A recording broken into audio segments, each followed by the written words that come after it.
दोस्तों, बहुत समय पहले की बात है। गंगा नदी के किनारे एक पीपल का पेड़ था। पहाड़ों से उतरती गंगा अपने पूरे वेग से बह रही थी। अचानक पेड़ से दो पत्ते नदी में आकर गिर गए। एक पत्ता तिरछा गिरा और एक पत्ता सीधा गिरा।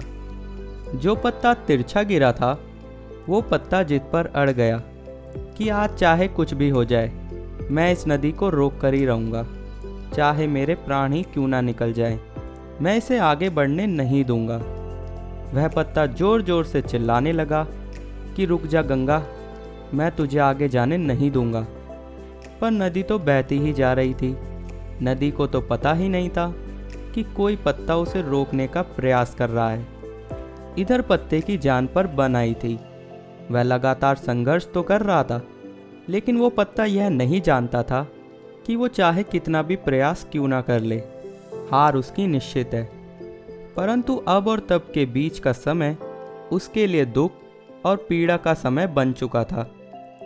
वहीं दूसरा पत्ता जो सीधा गिरा था, वो नदी के प्रभाव के साथ बड़े मजे से बहता जा रहा था और कह रहा था कि चल गंगा, आज मैं तुझे तेरी मंजिल तक पहुंचाऊंगा।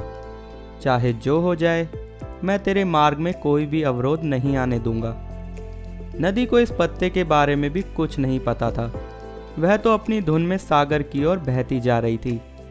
लेकिन यह पत्ता खुश और आनंदित था, क्योंकि उसे तो लग रहा था कि मैं इस नदी को अपने साथ बहाए ले जा रहा हूँ। तिरछे पत्ते की तरह सीधे पत्ते को भी यह नहीं पता था कि चाहे वो नदी का साथ दे या ना दे, नदी तो वहीं पहुँचेगी जहाँ उसे जाना है।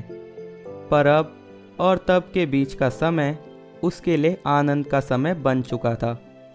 जो पत्ता नदी से लड़ रहा था, उसके जीत का कोई उपाय नहीं था, और वो पत्ता जो नदी के साथ बहता जा रहा था, उसकी हार का कोई उपाय नहीं था। दोस्तों, ये कहानी हमें सिखाती है कि जिस दिन हम लड़ना छोड़ देते हैं, उस दिन से हम जीना शुरू कर देते हैं। अब लड़ना छोड़ देने का अर्थ यह नहीं है कि आप सपने ना देखें या उनके लिए मेहनत करना बंद कर दें, बल्कि लड़ना छोड़ देने का अर्थ यह है कि आप उन चीज़ों को बदलने की कोशिश ना करें जो आपके हाथ में नहीं है। यही खुश रहने का मूल मंत्र है। दूसरों को बदलने में अपना जीवन बर्बाद ना करें, बल्कि खुद को बदलें। दोस्तों, इस कहानी को सुनने का बहुत बहुत शुक्रिया। मिलूंगा आपसे एक और प्रेरणादायक कहानी के साथ। तब तक के लिए be positive, be motivated and stay safe.